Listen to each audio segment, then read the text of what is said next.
హరే కృష్ణ. అందరికీ భాగవతం క్లాస్ స్వాగతం. మనం 12వ అధ్యాయంలో ఉన్నాము. నిన్న బ్రహ్మ సృష్టించే క్రమంలో ముఖ్యంగా విసర్గ. భగవంతుడు స్వర్గ చేస్తాడు, బ్రహ్మ విసర్గ చేస్తాడు.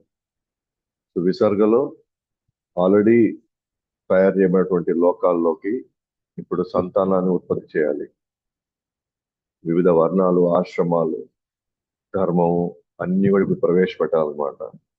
అయితే బ్రహ్మ ఎప్పుడైతే విసర్గని ప్రారంభించే క్రమంలో మొట్టమొదటి అజ్ఞానాన్ని సృష్టిస్తున్నాడు. అజ్ఞానాన్ని 5 రూపాల్లో, అంటే 5 లక్షణాల్లో అజ్ఞానానికి దారితీస్తుంది అనమాట. ఈరోజు మనం భగవంతుని మర్చిపోయి, భగవంతుడు మనకు ఉన్నటువంటి సంబంధాన్ని మర్చిపోయి, మనం ఈ భౌతిక సృష్టిలో ఇది శాశ్వతం అనేటువంటి ఒక భావన, నేను లేదా నేను శరీరాన్ని నేను మరణిస్తాను అనే భయం కానీ అన్ని కూడా అజ్ఞానం వల్లే ఇవన్నీ కూడా ఏర్పడ్డాయి అన్నమాట. సో అజ్ఞానానికి 5 లక్షణాల గురించి చెప్తూ తమహ, మోహం, మహామోహం, తామిశ్రం, అంధతామిశ్రం. సో తమహ అంటే మన స్వరూపానికి సంబంధించినటువంటి అజ్ఞానం ఉండడం, నిజమైన మన ఉనికిని, ఆత్మ అనేది మనం మర్చిపోవడం, మనలో మహామోహం, స్వామి భావం ప్రదర్శించడం, ఆ స్వామి భావంలో మనం అనుకున్నది జరగకపోతే, అనుభవించలేకపోతే క్రోధం రావడం, ఆ తర్వాత అచేతన స్థితి అంటే మన శరీరమే అనేటువంటి భావంలో ఉండిపోవడం. సో ఇవన్నీ కూడా అజ్ఞ లక్షణాలు. కానీ బ్రహ్మ యాక్చువల్గా తాను బాధపడతాడు అనమాట ఈ అజ్ఞానాన్ని ప్రవేశింపజేస్తున్నందుకు. సో దీనివల్ల జీవుడు లేదా మనం ఎన్ని బాధలు పడతామో ఆయనకి తెలుసు అనమాట. కానీ ఆయన కూడా తప్పదు, ఎందుకంటే అది భగవంతుడు ఇచ్చినటువంటి ఆదేశం అన్నమాట, ఆయనకి సేవలో భాగంగా. కానీ ఆదేశం భగవంతుడు ఎందుకు ఇచ్చాడు? మనం కోరుకున్నాం కాబట్టి. మనం భగవంతుడిని మించినటువంటి ఆనందాన్ని అనుభవించాలనుకున్నాం కాబట్టి, మన స్వతంత్రం మనం కోరుకుంటున్నాం కాబట్టే మనకి భగవంతుడు ఇలాంటి ఒక సృష్టించాల్సిన పరిస్థితి వచ్చింది. సో దాంట్లో భాగంగా బ్రహ్మ ఆయన అజ్ఞానం ప్రవేశింపజేస్తే తప్ప మనకి ఇక్కడ ఆనందంగా మనం ఉండలేం. కానీ ఆనందం మాత్రం అశాశ్వతంగా ఉంది. అయితే అజ్ఞానం కారణంగా మనం ఇక్కడ యాక్చువల్గా ఆనందం అనుభవించిన భ్రమలో ఉన్నామే తప్ప యాక్చువల్గా మనం ఇక్కడ దుఃఖాలే అనుభవిస్తున్నాం. అందుకే భగవంతుడు కృష్ణుడు మనకి ఇది దుఃఖాలయం, అశాశ్వతం అనేటువంటి ఇది ముందుగానే మనకి భగవద్గీతలో చెప్పడం జరిగింది. ఆ తర్వాత బ్రహ్మకుమారులు సృష్టించాడు. బ్రహ్మకుమారులు వాళ్ళ సంతాన ఉత్పత్తిలో వాళ్ళు ఉండాలి అనే భావంలో, వాళ్ళు ఆయనకి సహకరించాలనే భావంలో బ్రహ్మ సృష్టిస్తే వాళ్ళు మాత్రం వాసుదేవ భక్తితో మోక్షానికి వెళ్ళాలని వాళ్ళు అనుకోవడంతో ఆయనకి కోపం వస్తుంది. అయితే ఆ కోపాన్ని దిగమింగుకుంటాడు, అంచుకుంటాడు. కానీ అది ఆయన వల్ల కాకపోయేసరికి కనుబొమ్మల మధ్యలో రుద్రుడు బయటికి రావడం జరిగింది. ఆ రుద్రుడు ఎరుపు మరియు బులుగు రంగులో ఉండడం, ఆయన ఆ శిశువు నామకరణం చేయమని తగు స్థానాలు ఇవ్వమని చెప్పి ఆయన చెప్పడం జరిగింది. సో దానికి బ్రహ్మ రుద్రుడు అనే పేరు పెట్టడం, తర్వాత 11 స్థానాలు ఇవ్వడం, తర్వాత 11 పేర్లు ఇవ్వడం, 11 పేరుకి 11 రుద్రాణుల్ని ఆయనకి కేటాయించడం జరిగింది. అయితే ఎప్పుడైతే శివుణ్ణి ఆయన సంతానోత్పత్తి చేయమన్నాడో తన రూపం బట్టి, తన బలాన్ని బట్టి, తన స్వభావం గలటువంటి ఎంతో మంది రాక్షస గణాలని ఆయన ఉత్పత్తి చేస్తారు. వాళ్ళంతా మొత్తం సృష్టిలో అనేక రకమైనటువంటి భయాలకి వాళ్ళు గురి చేస్తారు అన్నమాట ఇతరులని. బ్రహ్మకు కూడా భయం వేస్తుంది అనమాట. అప్పుడు బ్రహ్మ అన్నాడు ఆయనతో, నువ్వు ఇలాంటి సంతానం వద్దు, నువ్వు కొద్దిగా ఇప్పుడు వెళ్ళి నువ్వు తపస్సు చేసుకొని నీ హృదయాన్ని పవిత్రం చేసుకున్న తర్వాత నువ్వు మళ్ళీ వచ్చి నువ్వు సృష్టించగలవు. కానీ ప్రస్తుతానికి మాత్రం ఇలాంటి వ్యక్తులు మనకు వద్దు అని చెప్పి ఆయన్ని వెళ్ళి తపస్సు చేసుకోమంటాడు. శివుడు ఆ తపస్సును చేయడానికి సిద్ధపడి వెళ్ళిపోతాడు అనమాట. అంటే రెండు సార్లు బ్రహ్మ ప్రయత్నిస్తాడు, కానీ 2 సార్లు సంతాన ఉత్పత్తికి వీళ్ళిద్దరూ కూడా ఆయన అనుకున్నట్టుగా వాళ్ళు చేయరు అనమాట. సో కాబట్టి ఇప్పుడు ఆ బ్రహ్మ తన సొంత శరీరాల నుంచే ఇప్పుడు సంతానోత్పత్తికి, ముఖ్యంగా ప్రజాపతి సృష్టించడానికి ఆయన ప్రయత్నిస్తాడు. ఆ తర్వాత ముందు ముందు ఎలా సంతానాన్ని, ఇక్కడ 84 రకాల జీవరాశుల్ని ఎలా ఈ యొక్క సృష్టిలో సృష్టిస్తాడో మనం ముందు ముందు ఇప్పుడు చూస్తాం అన్నమాట. ఇది మనం నిన్నటి వరకు చూస్తున్న, చర్చించుకున్న వాటి సారాంశం. సో ఈ రోజు మనం 21 నుంచి 27 శ్లోకం మధ్యలో, సో బ్రహ్మ శరీరం మరియు మనసు ప్రకటమయ్యేవి. సో బ్రహ్మ నుంచి ఎవరెవరు వచ్చారో చూస్తారు. బ్రహ్మ 10 కుమారులు వచ్చారు, 10 మంది. దానికి నారద, వశిష్ఠ, దక్ష, భృగు, క్రతు, పులస్త్య, అంగిర, అత్రి, మరీచి, పులహ. ఈ 10 మంది ఆ, ఆ, వ్యక్తులు బ్రహ్మ నుంచి ప్రకటమయ్యారు అన్నమాట. అందుకే వాళ్ళు బ్రహ్మ కుమారులుగా పరిగణిస్తారు. సో నారదు వారు ఆయన బుద్ధి నుంచి వస్తే, వశిష్ఠుడు ఆయన ఊపిరి నుంచి వచ్చారు, దక్ష ఆయన బొటన వేలు నుంచి వచ్చారు, భృగు ఆయన త్రాకడంతో వచ్చారు, క్రతు ఆయన చేయి నుంచి వచ్చారు, పులస్త్య చెవుల నుంచి, అంగిర నోటి నుంచి, అత్రి కళ్ళు, మరిచి మనసు, పులహావు చేయి నాభి నుంచి వచ్చారు. ఇట్లా ఆయన నుంచి వచ్చినటువంటి సంతానం 10 మంది. సో ఈ 10 మంది ఆయన బ్రహ్మ కుమారులుగా మనం పరిగణిస్తారు. అలాగే బ్రహ్మ యొక్క ఛాతి నుంచి ధర్మం ప్రకటమైంది, ఆయన వెనుక భాగం నుంచి అధర్మం ప్రకటమైంది అన్నమాట. ధర్మం ఏంటి అంటే అధర్మం ఏంటి అంటే, సో ఈ భౌతిక సృష్టిలో ఈ రెండు ప్రవేశింపజేస్తారన్నమాట బ్రహ్మ. అయితే అధర్మాన్ని ప్రేరేపించే అంశాలు ఏంటి అన్నప్పుడు, అది కామము మరియు కోరిక, కోపము, ప్రేరాశ, వాక్కు, తర్వాత సముద్రము, తర్వాత నీచ కార్యములు, కర్దమ. ఇవన్నీ కూడా అధర్మాన్ని ప్రేరేపించేటువంటి అంశాలు. అయితే మరి కామము మరి కోరిక ఎక్కడి నుంచి వచ్చిందంటే బ్రహ్మ హృదయం నుంచి బయటకు వచ్చింది. కోపం ఎక్కడి నుంచి వచ్చిందంటే బ్రహ్మ యొక్క కనుబొమ్మల మధ్య నుంచి కోపం ప్రకటమయ్యింది. ప్రేరాశ ఆయన పెదవుల నుంచి ప్రకటమైంది. వాక్కు ఆయన నోటి నుంచి ప్రకటమైంది. సముద్రం ఆయన పురుషాంగం నుంచి ప్రకటమైంది. నీచ కార్యములన్నీ కూడా ఆయన మలద్వారం నుంచి బయటకు వచ్చింది అనమాట.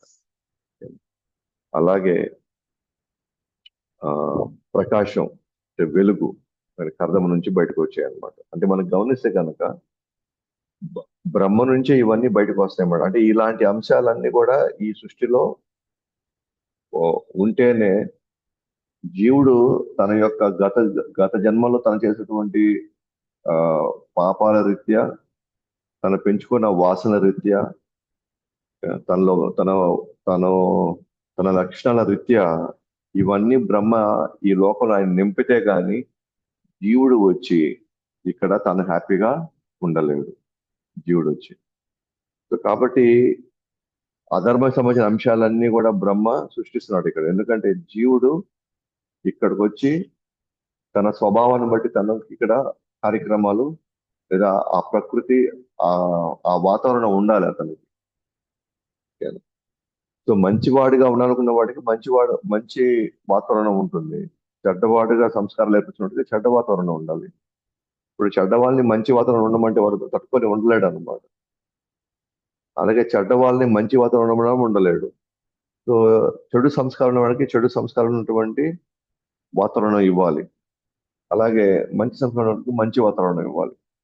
అయితే ఇక్కడ అందరూ మంచి వాళ్ళు కాదు, అందరూ చెడ్డవాళ్ళు కాదు. అందరిలో మంచి అంశాలు కొన్ని ఉన్నాయి, చెడు అంశాలు కొన్ని ఉన్నాయి. సో వాళ్ళ యొక్క స్వభావాన్ని బట్టి వాళ్ళు తగినటువంటి ఆ వాతావరణాన్ని భగవంతుడు ముఖ్యంగా బ్రహ్మ రూపంలో ఇక్కడ సృష్టిస్తున్నాడు అనమాట. ఇప్పుడు ఇక్కడ ఈ సందర్భంలో ఎప్పుడైతే వీళ్ళందరూ సృష్టిస్తున్నాడో ఆయన అనేక మంది వ్యక్తిత్వాలు కలిగినటువంటి నారద లాంటి ఋషుల్ని సృష్టిస్తున్నాడు. అధర్మకు సంబంధించినటువంటి అనేక అంశాలను సృష్టిస్తున్నాడు. ఆ సందర్భంలో ఒక సన్నివేశం జరిగింది అనమాట అక్కడ. దీన్ని ఏమంటారంటే వాక్ సన్నివేశం అంటారు. అంటే బ్రహ్మ ఒక ఒక ఆమెను సృష్టించాడు అనమాట. ఆమె పేరు వాక్ అనమాట. వాక్, ఆమె పేరు వాక్. అయితే బ్రహ్మ సృష్టించిన ఆ వాక్ అనేటువంటి ఆమెతో ఆయనే ఆకర్షింపబడ్డారు అనమాట. ఆయన ఆకర్షింపబడి ఆమె వెంట పడతాడు అనమాట. అయితే ఆమె ఆకర్షింపబడలేదు, కానీ బ్రహ్మే ఆమె పట్ల ఆకర్షితులయ్యాడు. సో దీన్ని ఏమంటారంటే వాక్ సన్నివేశం అంటారు. అంటే బ్రహ్మ లాంటి వాడు గురించి చెప్పాలంటే తన కూతురి పట్ల తానే ఆకర్షింపబడ్డాడు అని. తన కూతురు పట్ల అంటే ఒక విధంగా చెప్పాలంటే ఇది బ్రహ్మ అలాంటి ఒక వ్యక్తి, ఆ స్థాయి వ్యక్తి కూడా ఇక్కడ ఆమెకి ఆకర్షితులు అవుతున్నాడు. అంటే ఈ ప్రకృతి యొక్క లక్షణం ఏంటి అని అంటే ఖచ్చితంగా మనం వ్యక్తుల పట్ల మనలో ఉన్నటువంటి కామక్రోధ మోహ మదవచ్చాల రీత్యా మనం ఆకర్షించడానికి ఖచ్చితంగా ఇక్కడ ఆ వాతావరణం ఉండబడుతుంది. ఆడవాళ్ళు మగవాళ్ళ పట్ల ఆకర్షితులు అవ్వచ్చు, మగవాళ్ళు ఆడవాళ్ళ పట్ల ఆకర్షితులు అవ్వచ్చు. బ్రహ్మ లాంటి వాడు ఎవరైతే శరీరం అంతా బుద్ధితో తయారు చేయబడిందో అటువంటి వ్యక్తి కూడా, అంత జ్ఞానం ఉన్న వ్యక్తి కూడా, అంత సంస్కారాలు ఉన్న వ్యక్తి కూడా, సాక్షాత్తు వేదాలని విన్నవాడు తాను కూడా ఆకర్షితులు అవుతున్నాడంటే ఈ ప్రపంచం ఎంత మాయతో కప్పబడిందో మనం అర్థం చేసుకోవచ్చు.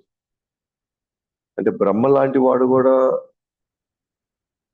కూతురు లాంటి వ్యక్తితో ఆకర్షింపబడ్డాడు అని అంటే మనం ఈ యొక్క భౌతిక సృష్టిలో ఉన్నటువంటి వాతావరణం ఏ స్థాయిలో ఎంత బలంగా ఉందో మనం అర్థం చేసుకోవచ్చు. బుద్ధితో తయారు చేసిన వ్యక్తి కూడా, అంటే మనం ఎంత గట్టిగా మనం భగవంతుణ్ణి ఆశ్రయించాలో, ఎంత బలంగా మనం భగవంతుడిని నిత్యం మనం ఆ తలుచుకుంటూ ఉంటే తప్ప మనం ఈ మాయ నుంచి మనం బయటపడే ప్రసక్తే లేదు. అందుకే కృష్ణుడు అంటాడు అనమాట, దైవీహేష గుణమయి మమ మాయా దురతయ మా మేవయే ప్రపద్యంతే మాయా మేతాం తరంతితే. సో ఈ మాయ కూడా నా యొక్క శక్తేను, నా దైవీ శక్తి ఇది. నీ వల్ల ఎప్పటికీ కూడా ఈ మాయ శక్తిని నువ్వు ఎప్పటికీ దాటలేవు. అంత బలమైంది ఈ శక్తి. కానీ ఎవరైతే నన్ను ఆశ్రయిస్తారో వాళ్ళు చాలా ఈజీగా ఇక్కడ నుంచి బయటపడతారు అని నేను చెప్పడం జరిగింది. అంటే మనం ఆలోచించుకోవచ్చు ఇక్కడ, ఎప్పుడైతే మనం భగవంతుని మర్చిపోతే మర్చిపోతామో, భగవంతుని మర్చిపోతామో అంటే మనం మాయా ప్రభావితం అయి ఉన్నామని అర్థం. మనకి భగవంతుడు గుర్తున్నంత సమయము మనం మాయలో లేనట్టే. ఆ విధంగా మనం ఎత్తుకుంటే ఎంత సమయం మనం భగవంతుడి యొక్క ఆలోచనలతో మనం ఉండగలుగుతున్నాం. మనం ఒక రోజులో ప్రాక్టికల్ గా మనం ఆలోచిస్తే ఐదర్ మనం భగవంతుని తలుచుకుంటూ ఉండాలి, భగవంతుని తలుచుకోలేకపోతే మనం మాయనే తలుచుకుంటున్నట్టు అర్థం. మాయ అంటే ఏం లేదు, అదేదో ప్రత్యేక ఒక పర్సనాలిటీ ఏం కాదు, వ్యక్తి ఏం కాదు అది. ఓకేనా? భగవంతుని మర్చిపోవడం అంటేనే భగవంతుడు ఉన్న సంబంధాన్ని మనకు గుర్తు లేకపోవడం ఉండడం అంటే అది మన మాయలో ఉన్నట్టే. అయితే ఇక్కడ విషయం ఏంటంటే బ్రహ్మ ఇదంతా భగవంతుడి యొక్క లీల అన్నమాట. బ్రహ్మ కావాలని ఆకర్షితులు అవ్వలేదు. ఓకేనా? బ్రహ్మ సాధారణంగా అయితే ఆకర్షితుడు కాడు, కానీ భగవంతుడు ఇటువంటి ఒక సన్నివేశాన్ని క్రియేట్ చేశాడు. ఎందుకంటే మనలాంటి వాళ్ళకి ఇది ఒక ఎగ్జాంపుల్ గా ఉండాలి అని. అంటే ఈ స్థాయి వ్యక్తి కూడా ఇక్కడ వావి వరుసలు అనేది లేకుండా, ఓకేనా, అటువంటి వ్యక్తి కూడా తన సృష్టిలో భాగమైనటువంటి తన పుత్రికతో సమానమైన వ్యక్తితో కూడా తన మాయలో పడే అవకాశం ఉన్నప్పుడు మనం ఎంత జాగ్రత్తగా ఉండాలి, ఓకేనా? మనం ఎంత గమనంగా ఉండాలి, మనం ఎంత భగవంతుడి మనం ఏ స్థాయిలో మనం ఆశ్రయించాలి అనే విషయాన్ని తెలియడం కోసం. అంటే యాక్చువల్ గా బ్రహ్మ బ్రహ్మకు ఆ ఉద్దేశం లేదు, బ్రహ్మ ఆ స్థితిలో లేడు. అంత తన తన సృష్టిలో తాను సృష్టించిన వ్యక్తితో తాను ఇటువంటి ఒక భావన ఉండేటువంటి అవకాశం లేదు మామూలుగా. కానీ కానీ భగవంతుడు మనకి చెప్తున్నమాట, ఇటువంటి వ్యక్తి కూడా ఆకర్షించే అవకాశం ఉంది అని తన సొంత భక్తుల్ని భగవంతుడు ఒక ఎగ్జాంపుల్ కింద వాడుకుంటున్నాడు అనమాట. ఎట్లయితే ఆ, అత్తగారు కోడలు చెప్పడానికి తన కూతుర్ని తిడుతుంది అనమాట. తన కూతుర్ని తిడుతుంది. సో దట్ ఆ విధంగా అయినా సరే కోడలు నేర్చుకుంటుందని ఏం చేయాలి ఏం చేయకూడదు. ఎందుకంటే అత్త డైరెక్ట్ గా కోడలు చెప్పారనుకోండి, సో ఒకసారి కోడలు దాన్ని సరిగ్గా స్వీకరించకపోవచ్చు. అందుకే సొంత కూతుర్ని ముందు మధ్యలో పెట్టుకొని కూతురికి నేర్పించే క్రమంలో సో కోడలు కూడా నేర్చుకుంటుందని, అంటే తన సొంత వాళ్ళనే వాళ్ళకి నేర్పించే క్రమంలో మిగతా వాళ్ళు కూడా నేర్చుకుంటారు. అదే విధంగా భగవంతుడు కూడా తన సొంత భక్తుల్ని, అంటే బ్రహ్మ దేవత అందరూ భగవంతుడు భక్తులే, సో వాళ్ళని ఉపయోగించుకున్నాడు అన్నమాట భగవంతుడు. మనము ఎలా డీల్ చేయాలి ఈ విషయాలని, అంటే మనం ఏ విధంగా మనం వ్యవహరించాలి ఇక్కడ అని. అయితే ఈ సన్నివేశాన్ని అందరూ చూశారు అన్నమాట. ఈ సృష్టిలో ఉన్న అందరూ చూశారు. ఏది బ్రహ్మ ఒక ఆమెకి ఆకర్షితులవడం అనేది. ఒక విధంగా బ్రహ్మకి ఇది ఒక విధంగా ఈ సన్నివేశం బ్రహ్మ ఒక విధంగా ఈ స్థాయి వ్యక్తులు కూడా వీళ్ళ వెనకాల పరిగిస్తారా, వీళ్ళ వెనకాల ఆకర్షితులు అవుతారా అని ఒక విధంగా బ్రహ్మకు అది సిగ్గు వేసింది అనమాట. నేనేంటి ఆకర్షితులు అవ్వడం ఏంటి అంటే, ఒక ప్రామాణిక వ్యక్తి ఒక ఒక ఒక కార్యం చేస్తే ఆ కార్యం సాధారణ వ్యక్తులు కూడా ఫాలో అవుతారు. సో బ్రహ్మ లాంటి వ్యక్తి ఈ సన్నివేశం చేశారు అని అంటే అది లోకంలో చర్చించుకుంటారు. లోకంలో అందరూ చర్చించుకుంటారు. సో కాబట్టి బ్రహ్మకు ఒక విధంగా సిగ్గు వేసింది అనమాట. నేనేంటి ఆకర్షితులు అవడం అంటే అని. కానీ ఆ సన్నివేశం గురించి ఎవరు కూడా మనలాంటి వాళ్ళు ఆ సన్నివేశాన్ని బ్రహ్మలో లోపాలు ఉన్నాయని, బ్రహ్మ కూడా ఆ, ఇటువంటి నీచమైన వ్యక్తి అని మనలాంటి వాళ్ళు ఇటువంటి ఇటువంటి పదాలు మనం వాడకూడదు మనం. ఎందుకంటే అది భగవంతుడు స్వయంగా కల్పించినటువంటి లీల అది. అందుకే ఇక్కడ చూస్తే ఈ బ్రహ్మ కుమారులు కూడా ఓకే భగవంతుడిని ప్రార్థిస్తారనమాట. ఏమంటే ముఖ్యంగా మారిచి గౌరవంతో పలికారనమాట. భగవంతుడికి విన్నవించుకుంటాడు ఏమనంటే, వాళ్ళు ఏమంటారంటే మేము విన్నాము ఈ విధంగా బ్రహ్మ కూడా వాక్కు వెనకాల వెళ్ళారు, వాకుకి ఆకర్షింపబడ్డారు అన్న విషయాన్ని మేము విన్నాము అంటాం అనమాట. అంటే మేము ఎప్పుడు చూడలేదు, మేము విన్నాము అంటే ఆ విషయాన్ని, అంటే బ్రహ్మని డైరెక్ట్ గా నిందించడట్లే వాళ్ళు. మేము ఈ విధంగా మేము విన్నాము అంటారు అనమాట. మేము చూసాము ఈ వ్యక్తి ఈ విధంగా ఆమె వెనకాల పరిగెత్తాడు, కాబట్టి ఈ వ్యక్తికి ఎటువంటి అర్హత లేదు అని ఎక్కడ డైరెక్ట్ గా వాళ్ళు నిందించాల. ఎందుకంటే బ్రహ్మ కుమారులు వాళ్ళు బ్రహ్మ పట్ల వాళ్ళు చూపించే గౌరవం అన్నమాట. ఖచ్చితంగా ప్రామాణిక వ్యక్తులు ఏదైనా ఒకవేళ పొరపాటు చేస్తే, ఒకవేళ పొరపాటు ఏదైనా జరిగితే మనం వెంటనే నిందించడానికి వీల్లేదన్నమాట. మేబీ వాళ్ళ సన్నివేశం చేసి ఉండొచ్చు కూడా, కానీ మనం డైరెక్ట్ గా వాళ్ళని నిందించడానికి లేదు. అదేమంటుంది మర్యాద వ్యతిక్రమం అవుతుంది. అది మర్యాద వ్యతిక్రమం అవుతుంది. కాబట్టి మనం పెద్దవాళ్ళతో డీల్ చేసేటప్పుడు ఒకసారి వాళ్ళు నిజంగా తప్పు చేసినా కూడా వాళ్ళు డైరెక్ట్ గా చేశారు అన్న విషయాన్ని మనం డైరెక్ట్ గా చెప్పాల్సిన అవసరం లేదు. ఆ విషయం అర్థమయ్యేలాగా కొంచెం గౌరవప్రదంగా మనం అదే ఆ సన్నివేశాన్ని మనం చెప్పొచ్చు. సో కాబట్టి ఇక్కడ మారిచి ఏమంటున్నారంటే భగవంతుడితో ఆ భగవంతుని ప్రార్థించమాట, అంటే బ్రహ్మ సిచ్యువేషన్ చూసి కుమారులు ప్రార్థిస్తున్నారు అన్నమాట భగవంతుడితో. సో వాళ్ళు ఫస్ట్ ఎత్తుకోవడమే ఈ బ్రహ్మ ఇలా చేస్తాడని మేము కల్లో కూడా ఊహించుకోలేదు, బ్రహ్మ ఈ స్థాయి వ్యక్తిని మేము అనుకోలేదని అలా అనట్లేదు. మేము విన్నాం, మేము ఈ విధంగా జరిగిందని. అయితే ఇలాంటి ఘటన ముందు ఎన్నడూ జరగలేదు, భవిష్యత్తులో జరగదు. ఇలాంటి కార్యం గొప్ప స్థానం ఉన్నవారికి ఇది తగినది కాదు. సాధారణ జనులు ప్రామాణికులను భావించి మిమ్మల్ని అనుసరించే అవకాశం ఉంది కాబట్టి. అసలు బ్రహ్మతో అంటున్నారు అన్నమాట, ఇలాంటి ఘటన ఎప్పుడు జరగలేదు, ఇంకా జరగబోదు. కానీ మీలాంటి ప్రామాణిక వ్యక్తులు ఇలాంటి ఒక కార్యంలో నిమగ్నం అవడం తగినది కాదు. సాధారణ జనులు మీలాంటి ప్రామాణికులు ఇలాంటి ప్రవర్తిస్తే వాళ్ళు అనుసరించే అవకాశం ఉంది.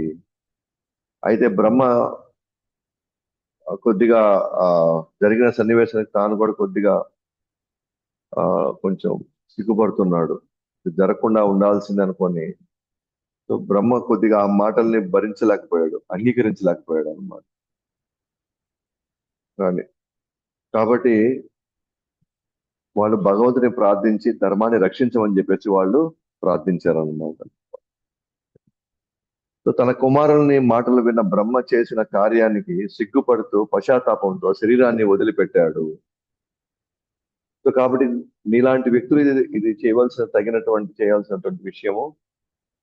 ఇలాంటి ఇలాంటి కార్యం చేయాల్సినటువంటి వ్యక్తులు, సన్నివేశం గారు చేయాల్సిన వ్యక్తులు కాదు మీరు. ఇది ఒక ప్రామాణిక వ్యక్తులు చేయాల్సినటువంటి పని కాదు అని ఎప్పుడైతే వాళ్ళు అన్నారో, బ్రహ్మకి పశ్చాత్తాపడ్డాడు అనమాట, సిగ్గుపడుతున్నాడు. తను ఏం చేశాడు, తన శరీరాన్ని వదిలేశాడు అంటారు. ఇక్కడ శరీరాన్ని వదలడం అంటే ఆయన శరీరం వదలడం కాదు, అలాంటి ఒక మనస్తత్వాన్ని, ఏది వ్యక్తులు అంటే ఆడవాళ్ళ పట్ల ఆకర్షితులయ్యేటువంటి అటువంటి ఒక మనస్తత్వాన్ని తాను విడిచిపెట్టాడు అన్నమాట. ఎప్పుడైతే ఆయన ఆ మనస్తత్వాన్ని వదిలిపెట్టాడో, అటువంటి వికారాలని వదిలిపెట్టాడో, అప్పుడు అంధకారంలో మంచు పొగలాగా కనిపించింది అనమాట.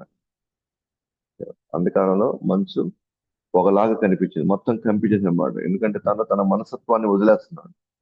అటువంటి ఒక నీచ భావాన్ని, ఆ వ్యక్తిత్వాన్ని లేదా అలాంటి వికారాలను తాను వదిలేస్తున్నాడు అనమాట.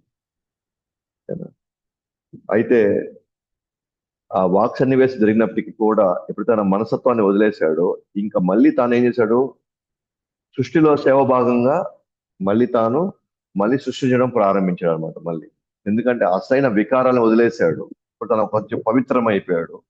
పవిత్రమైన తర్వాత మళ్ళీ తను ఏం చేశాడు, ఇప్పుడు తన తన సృష్టి సేవ తాను మాత్రం కొనసాగించాడు అనమాట. ఇంకా జరిగిపోయిన సన్నివేశాన్ని ఇంకా ఆయన పట్టించుకోలే, ఇంకా వదిలేశాడు. ఎందుకంటే ఇంకా అటువంటి సన్నివేశం తను జరిగిందనే తను ఇంకా మర్చిపోయాడు. ఎందుకంటే తన మనసుతోనే వదిలేశాడు, తను బ్రహ్మ వదిలేశారు. కాబట్టి అటువంటి పరధ్యానంలో లేడు. ఇంకా ఏదో రే ఆ సన్నివేశం జరిగింది అని మళ్ళీ మళ్ళీ దాన్ని తలుచుకుంటూ మళ్ళీ దాని గురించి ఆలోచిస్తూ తన అసలైన సేవను తాను వదలకుండా మళ్ళీ సృష్టిలో భాగం, మళ్ళీ ప్రజాపతిని సృష్టించడం మళ్ళీ తాను కొనసాగించాడు అన్నమాట. దీని నుంచి కూడా మనం ఒక ఒక పాఠం నేర్చుకోవచ్చు. అందరం తప్పులు చేస్తాం. సో మనిషి అనేవాడు ఖచ్చితంగా తప్పులు చేయకుండా ఉండలేడు. అయితే జరిగిన తప్పుకి పశ్చాత్తాపడి దాన్ని అక్కడితో వదిలేసి చేయవలసినటువంటి ముఖ్యమైన కార్యక్రమాలు, అవసరమైన కార్యక్రమాలు దాంట్లో నిమగ్నమై ముందుకు సాగిపోవాలి. సో బ్రహ్మ కూడా అదే చేశాడు. బ్రహ్మ కూడా జీవతత్వమే. సో జీవతత్వం అయినప్పుడు ఖచ్చితంగా బ్రహ్మ కూడా తప్పులు చేసే అవకాశం ఉంది. ఉదాహరణకి బ్రహ్మ కృష్ణుడు లీలలో ఒక మోహంలో పడ్డాడు తను కూడా, బ్రహ్మ కూడా. అందుకే మనం బ్రహ్మ విమోహం లీల అంటాం. తన మోహాన్ని మొత్తం వదలగొట్టాడు అన్నమాట కృష్ణుడు. సో బ్రహ్మ కూడా పొరపాటు చేయడం జరిగింది. కృష్ణుడిని తాను దేవాదేవుడు తను గుర్తించలేకపోయాడు. ఒక సాధారణ బాధుడుగా తాను అనుకున్నాడు. భగవంతుని టెస్ట్ చేశాడు ఆయన. సో అందరం పొరపాట్లు చేస్తాము. కానీ పొరపాటుకు అంగీకరించి వెంటనే పశ్చాత్తాపడడం, దానికి తగిన క్షమాపణ కోరుకున్న తర్వాత ఇంక దాని గురించి ఇంకెక్కువ ఆలోచించుకుంటున్నాం. జరిగిన పొరపాటు అయిపోయిందంటే ఇప్పుడు మనం చేయవలసినటువంటి కార్యం గురించి, మన నిర్వర్తించాల్సిన బాధ్యతల గురించి మనం ఆలోచించాలన్నమాట. అందుకని ఆయన ఈ సృష్టి సేవని కొనసాగించడం ప్రారంభించాడు. ఇంకా ఎటువంటి పరధ్యానం ఇంకా ఆయనకి లేదు. జరిగింది, వాక్ సన్నివేశం జరిగింది, కానీ తాను ఇంక ఏమాత్రం దాని గురించి పట్టించుకోకుండా తన సేవను గురించి తాను ఆలోచిస్తాడు. అలాగే మనం కూడా అంతే అనమాట. మన సేవలో భాగంగా మనకి ఒక్కోసారి పొగడ్తలు వస్తాయి, ఒక్కోసారి మన తప్పుల్ని ఎత్తి చూపిస్తారు, లేదా మనం కూడా ఆ సేవలో భాగంగా మనం కూడా కొన్ని తప్పులు చేస్తాము. దాంట్లో ఎటువంటి సందేహం లేదు. అయితే పొగడ్తలు వచ్చినప్పుడు మనం స్వీకరిస్తే, మన తప్పులు జరిగినప్పుడు కూడా మనం స్వీకరించాలి. స్వీకరించి ఆ తప్పులు జరగకుండా చూసుకోవాలి. ఇంకా ఇంకా అంతకంటే ఇంకా గొప్పగా సేవ చేయాలి. ఆ సేవ కొనసాగించాలి. కానీ మనం ఏం చేస్తామంటే ఎప్పుడైతే మనకి కొద్దిగా ఎవరైనా వచ్చి ఇది సరిగ్గా లేదు, ఇది బాగా జరగలేదు, ఇది సరిగ్గా చేయలేదంటే వెంటనే మనం హర్ట్ అయిపోతాం. హర్ట్ అయిపోయేసి ఇంక నా సేవ నేను చేయను, ఆ సేవ కొనసాగించను, వీళ్ళన్నీ తప్పు పడుతున్నారు అని. అక్కడ తప్పు పడుతున్నారు అంటే మనం దాన్ని నిరూపించుకోవాలి. నెక్స్ట్ టైం అదే నోరుని మనం సబాష్, మీరు బాగా చేశారని మనం నిరూపించుకోవాలి. దానికి ఏం చేయాలో, తప్పులు పొరపాట్లు జరిగినవన్నీ మనం సవరించుకోవాలి. ఓకేనా? వాటిని అధిగమించాలి. అధిగమించి ఎవరైతే చేయలేరు, వీళ్ళు చేయలేకపోయారు, వీళ్ళు ఇలా దీన్ని సరిగ్గా వీళ్ళు చూసుకోలేకపోయారు అన్న వాళ్ళందరి చేత మన యొక్క మాటల వల్ల మళ్ళీ వాళ్ళని మనం ఆపలేము అన్నమాట. మనం లేదు, మనం ఎంత నిరూపించుకున్న ప్రయత్నించిన మాటల ద్వారా కుదరదు. ఇంకా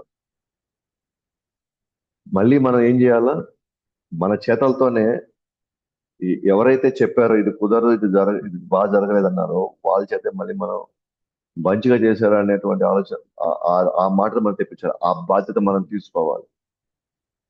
అంతేగాని ఆ వాళ్ళు సరిగ్గా లేదన్నా, వీళ్ళు సరిగ్గా లేదన్నారా అంటే మనం వచ్చి దాన్ని నిజం అనుకొని అంతకంటే మనం ఏమి చేయలేమని మనం కృంగిపోయి కృషించిపోయి, సో ఆ అటువంటి పరిస్థితులు మనం తీసుకురాకూడదు. అది ఇక్కడే కాదు, మీరు వ్యాపారం చేస్తున్నా సరే, మీరు ఉద్యోగం చేస్తున్నా సరే, లేకపోతే మీరు మనుషుల మధ్యలో ఉన్నప్పుడు ఖచ్చితంగా కొంతమంది పొగుడుతారు, కొంతమంది మనం విమర్శిస్తారు. సో విమర్శించినప్పుడు మాత్రం దాన్ని ఛాలెంజ్ కింద తీసుకోవాలి. అంతేగాని దాన్ని చూసి భయపడిపోయేసో, లేదా దాని గురించి ఆలోచిస్తూ వాళ్ళ పట్ల మనం ద్వేషించో, దానివల్ల ఎవరికి ప్రయోజనం లేదనమాట. ఎటువంటి ప్రయోజనం లేదు దానివల్ల. కానీ అదే మన తప్పుల్ని, మన లోపాలని మనం సవరించుకొని మనం కానీ ముందుకెళ్ళామనుకోండి, మన వ్యక్తిత్వం మెరుగుపడుతుంది. ఇంకా మనం మనం ఒక స్టేజ్ పైకి వెళ్తామే తప్ప, మనలో ఇంకా ఉత్సాహం పెరుగుతుంది తప్ప, అంతేగాని మనం కృషించిపోవం. కాబట్టి అమ్మకి ఎక్కడ కృషించిపోవాలి. వాళ్ళ సొంత కుమారులే చెప్పారు, బాబు నీలాంటి వ్యక్తులు ఇలా చేస్తే ఎట్లాగా, దయచేసి నువ్వు ఇలాంటి సన్నివేశాలు మళ్ళీ మళ్ళీ జరగకూడదు. ప్రామాణిక మీలాంటి ప్రామాణిక వ్యక్తులు ఇలాంటి సన్నివేశాలు ఉంటే సాధారణ వ్యక్తులు చూస్తే పరిస్థితి ఏంటి అని అనుకో. అరే నా సొంత కుమారులే నన్ను ఇట్లా అన్నారా, నన్ను ఇట్లా చేశారా, అరే నా స్థాయి ఏంటి, నేను ఈరోజు అంత అవమానపడ్డానా, కాబట్టి ఇంక నేను పనికిరానేమో దీనికి, కాబట్టి నా వల్ల కాదు కాబట్టి అని వెళ్ళిపోవాలా. వెంటనే తన మనస్తత్వాన్ని మార్చుకున్నాడు. అంటే తన శరీరాన్ని వదలడం అంటే తన మనస్తత్వాన్ని, ఆ వికారాన్ని తాను పక్కన పెట్టాడు. పక్కన పెట్టి మళ్ళీ సృష్టిలో సృష్టిలో ఉన్న తన సేవ చేసుకుంటూనే వెళ్ళిపోయాడు అన్నమాట. ఇప్పుడు ఆ బ్రహ్మ సృష్టి కొనసాగించాడు. సో 34 నుంచి 49లో. సో 4 వేదాలు బ్రహ్మకు సృష్టి చేయడానికి మార్గదర్శనం.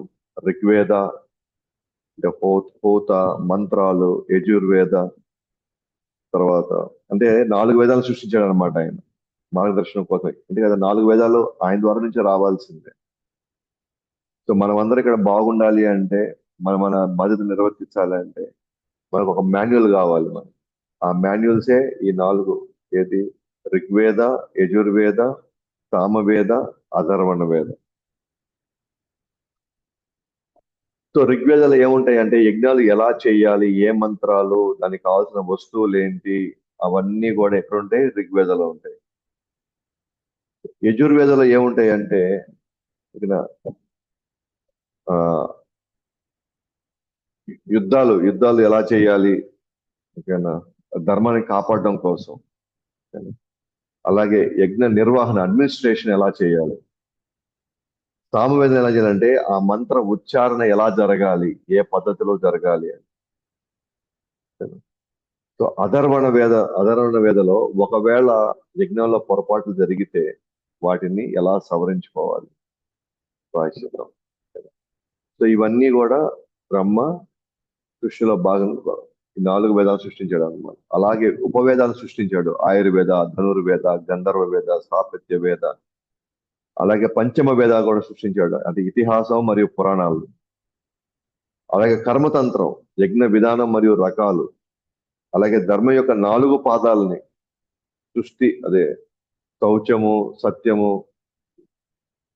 తర్వాత దయ, ఇవన్నీ కూడా ఆయన 4 సృష్టించాడు. 4 పాదాలు, 4 ఆశ్రమాలను సృష్టించాడు. బ్రహ్మచారి, గృహస్థ, వానప్రస్థ, సన్యాసి.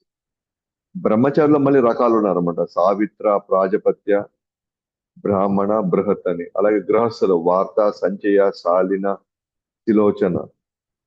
వానప్రస్థులు 4 రకాలు మళ్ళీ. వైకాసన, వాల వాలకిల్య, అడుంబర, పేసప. సన్యాసులు మళ్ళీ 4 రకాలు. కుటీచక, బహ్వోద, హంస, నిష్క్రియ. 4 ఆశ్రమాలు ఆయన సృష్టించాడు. అలాగే అలాగే కళలు అంటే ఆర్ట్స్ అన్నమాట. శాస్త్రీయం, స్తుతి, స్తోత్రాలు, తర్కం, 4 పురుషాలు, ధర్మార్థ, కామ, మోక్ష, గాయత్రి మంత్రం, ఓంకారం, ఇవన్నీ కూడా ప్రవేశింపజేశాడు అనమాట మనకి. వీటన్నిటిని, వీటి ద్వారా మనం మనలో మన స్వభావాల్ని మార్చుకొని మనం మోక్షాన్ని పొందడానికి తగిన విధంగా ఆయన ఈ విధి విధానాలన్నీ ఇక్కడ సృష్టించాడు అనమాట. అలాగే వేద రాగాలు, శ్లోక రచన, గాయత్రి, అనుష్టుప్, ఛందస్, ఇవన్నీ కూడా ఆయన సృష్టించాడు. అలాగే సప్త స్వరాలు, శబ్దాలు కూడా ఆయన సృష్టించాడు. సప్త స్వరము, స్పర్శ, అంతస్థ, ఇవన్నీ రకరకాల స్వరాలు అన్నమాట ఇవన్నీ. అలాగే బ్రహ్మ శరీరమే వేదాలతో కూర్చబడింది. అంటే బ్రహ్మ తెలివి జ్ఞానం అంటే వేదాలు మొత్తం ఆయన శరీరంలో కూర్చబడింది అనమాట. అంటే ఆయన శరీరం వేదాలతో చేయబడింది అనమాట. అంటే సూక్ష్మ శరీరం అయింది. అలాగే గత శరీరం విడిచి బ్రహ్మ కొత్త శరీరమును స్వీకరించారు.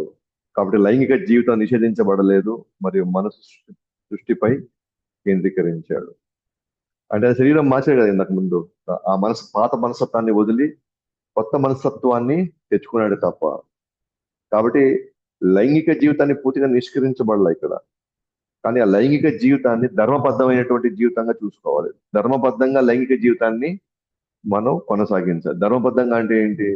ఎవరినైతే మనం పెళ్లి చేసుకుంటామో వాళ్ళతో తప్ప, అది కూడా భగవంతుడి యొక్క అంశాన్ని మనం ప్రవేశపెట్టబోతున్నాము ఈ భూమి మీద అనే భావంలో మనం లైంగిక జీవితాన్ని కొనసాగించాలి. అంతేగాని లైంగిక జీవితం నిషేధింపబడలే ఇక్కడ. సో కాబట్టి బ్రహ్మ ఫైనల్ గా ఇవన్నీ చేసి తన మనసుని భగవంతుడిపై కేంద్రీకరించాడు అనమాట. అలా మనసుపై కేంద్రీకరించిన ధ్యానం చేసినప్పుడు, ఓకే, ఇప్పుడు ప్రజాపతుల్ని త్వరగా సృష్టించాలి అనే ఆ యొక్క భావంలో తాను ఇద్దరిని సృష్టించాడు అనమాట. తాను ఒకటి మను, 2 శతరూప. ఈ మను పేరు స్వయంభువ మను. ఈ మను పేరు స్వయంభువ, ఫస్ట్ మను అనమాట. అంటే ప్రతి బ్రహ్మ యొక్క ఒక రోజున ఒక కల్పం అంటాం కదా, ఆ కల్పంలో 14 మంది మను చక్రవర్తులు వస్తారు. దాంట్లో ఫస్ట్ మను వచ్చేది స్వయంభువ మను. సో స్వయంభువ మనుతో పాటు ఇంకొక ఆమె వస్తుంది, ఒక పురుషుడు, ఒక స్త్రీ. సో పురుషుడు వచ్చి స్వయంభువ మను, స్త్రీ వచ్చి శతరూప. వీళ్ళందరూ ఎప్పుడు వచ్చారు? ఎలా వీళ్ళు బయటకు వచ్చారు? ఏ పరిస్థితులు బయటకు వచ్చారంటే, బ్రహ్మ ఇప్పుడు పవిత్రం అయిపోయాడు. 2, బ్రహ్మ తన మనసుపై కేంద్రీకరించాడు. తన మనసుపై కేంద్రీకరించే క్రమంలో ఓకేనా ప్రజాపతుల్ని సృష్టించాలనేటువంటి భావన తీసుకొచ్చాడు. కాబట్టి ప్రజాపతిని సృష్టించడం అంటే అర్థం ఏంటి? సంతానాన్ని ఉత్పత్తి చేయాలి. ఈ విధంగా ఆలోచిస్తుండగా 2 రూపాలు ఆయన శరీరం నుంచి బయటకు వచ్చాయి. వాళ్ళ పేర్లు శతరూప మరియు స్వయంభవ. సో మనసుపై కేంద్రీకరించిన తర్వాత, బ్రహ్మ మనసుపై కేంద్రీకరించిన తర్వాత, ఇప్పటికే సృష్టిలో ప్రజాపతుల్ని ఇంతవరకు సక్సెస్ఫుల్ గా ఆయన ఎవరు బయటికి రాలేదు. అంటే బ్రహ్మ కుమారులు తిరస్కరించారు. శివుడు తను సృష్టించిన వాళ్ళు ఉపయోగపడలేకపోయారు. సో బ్రహ్మ కుమారులు సృష్టించాడే కానీ వాళ్ళందరూ ఋషులయ్యారు. అఫ్ కోర్స్ వాళ్ళు కూడా సంతానం అందరూ బ్రహ్మచారులు కాల, నారదుల వారి లాగా. దాంట్లో వశిష్ఠులు వీళ్ళందరూ కూడా పెళ్లి చేస్తున్నారు. కానీ వీళ్ళంతా కూడా ఎక్కువ భాగంగా వీళ్ళు యజ్ఞాలకి యాగాలకి పరిమితం, కానీ వాళ్ళు సంతాన ఉత్పత్తిలో వాళ్ళు పెద్ద పాత్ర పోషించాల. అంటే ఇంకా ప్రజాపతులు సృష్టి సక్రమంగా జరగలే ఇంకా. సో సంతానాన్ని ఉత్పత్తి చేసి ఈ మొత్తం సృష్టిలో వాళ్ళని నింపాలనేటువంటి ఆ యొక్క భావనలో ఇంకా ప్రజాపతులు ఇంకా తయారు కాలేదు. సో దాంట్లో మొట్టమొదటిగా వాళ్ళు ఫస్ట్ ఆయన సృష్టించింది ఎవరిని అంటే శతరూప, మను. సో వారు కలిసి ప్రపంచ సంతాన ఉత్పత్తిని పెంచారు. వాళ్ళు ఫస్ట్ 5 మంది పిల్లల్ని వాళ్ళకి కన్నారు అనమాట. ఇద్దరు కుమారులు, ఒకరు వచ్చి ఉత్తానపాద, రెండు ప్రియవ్రత. ఇద్దరు కుమారులు. ముగ్గురు కుమార్తెలు వాళ్ళు వాళ్ళు కన్నారు అనమాట. ఒకటి ఆకూతి, దేవహుతి, ప్రసూతి. సో ఈ 5 మందితో మొదట స్టార్ట్ అయింది. దీని తర్వాత ప్రజాపతులు వస్తారు. అయితే నేను అనుకున్నా కదా బ్రహ్మ కుమారులు అని. దాంట్లో బ్రహ్మ కుమారుల్లో ఒకరున్నారు ఇక్కడ, దక్ష. ఆయన బొట్టల నుంచి వచ్చారు. ఈ దక్ష ప్రజాపతిగా వ్యవహరించి ఆ తర్వాత మనం చూస్తాము ఎంతమంది సంతానానికి ఆయన కారణమయ్యాడు అని. ఎందుకంటే అది బ్రహ్మ స్వయంగా ఇచ్చినటువంటి ఆదేశం అన్నమాట వీళ్ళకి. అయితే అందరూ ప్రజాపతులు కాలేకపోయారు. ఆ దాంట్లో కొన్ని ముఖ్యమైనటువంటి వ్యక్తులు మాత్రమే ప్రజాపతులయ్యి సంతానాన్ని ఎక్కువ ఉత్పత్తి చేశారు అన్నమాట. సో కాబట్టి వీళ్ళిద్దరూ శతరూప, స్వయంభూ మను,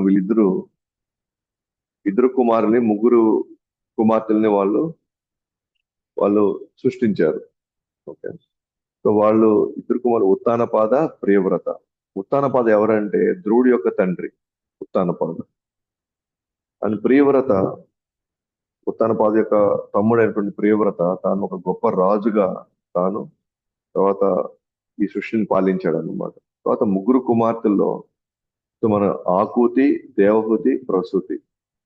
సో వీళ్ళ నుంచి ఎటువంటి సంతానం వచ్చిందో ఓకేనా, రాబోయేటువంటి ఇంకా ఈ మూడో స్కందం, 4వ స్కందం, కొంత భాగం 5వ స్కందంలో, బహుశా 4వ స్కందమే అనుకుంటాను, మొత్తం వీళ్ళ గురించే ఉంటది అనమాట. ఎవరి గురించి? ఈ ఇద్దరు ఉత్తానపాద, ప్రియవ్రత గురించి, అలాగే ముగ్గురు కుమార్తెలు ఆకూతి, దేవహూతి, ప్రసూతి, వీళ్ళ గురించి మాత్రమే నెక్స్ట్ ఉంటాయన్నమాట.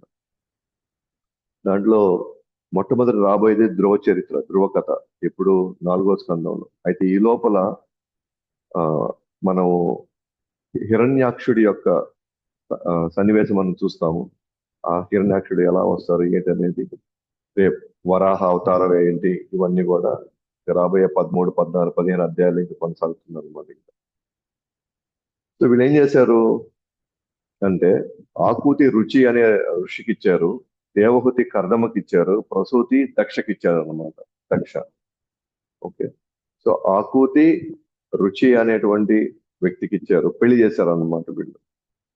దేవహూతి ఏమో కర్దమునికి ఇచ్చారు, ప్రసూతి ఏమో దక్షకిచ్చి వీరి ద్వారా ప్రపంచం అంతా జనులతో నిండిపోయింది. వీళ్ళ ద్వారా వచ్చే సంతానం ఏం చేశారు, మొత్తం నింపారు అన్నమాట జనాలతో. సో ఆ విధంగా ఇప్పుడు ఇప్పుడు వరకు మనం చూసిన దాంట్లో ఏమొచ్చింది అని అంటే, సో బ్రహ్మ వాక్ సన్నివేశం ద్వారా కొంత అవమానపడ్డాడు.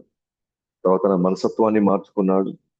మనసును మార్చుకున్న తర్వాత అనేక వేదాలని, సప్త స్వరాలని, ధర్మం, అధర్మం వీటన్నిటిని ప్రవేశింపజేశాడు. అంతిమంగా మారినటువంటి తన మనసత్వంతో, తన మనసుపై కేంద్రీకరించడంతో మనకి స్వయంభూమను, తర్వాత స్వతరూప వీరిద్దరు రావడం జరిగింది. వీళ్ళ ద్వారా 5 మంది సంతానం వచ్చారు.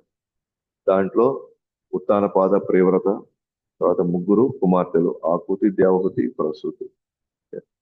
సో ఆకూతి రుచికిచ్చారు, దేవహూతి కర్దమ్మునికి ఇచ్చారు, ప్రసూతి దక్షకిచ్చారు. వీళ్ళ ద్వారా సంతానం పెరగడం చూస్తామన్నమాట.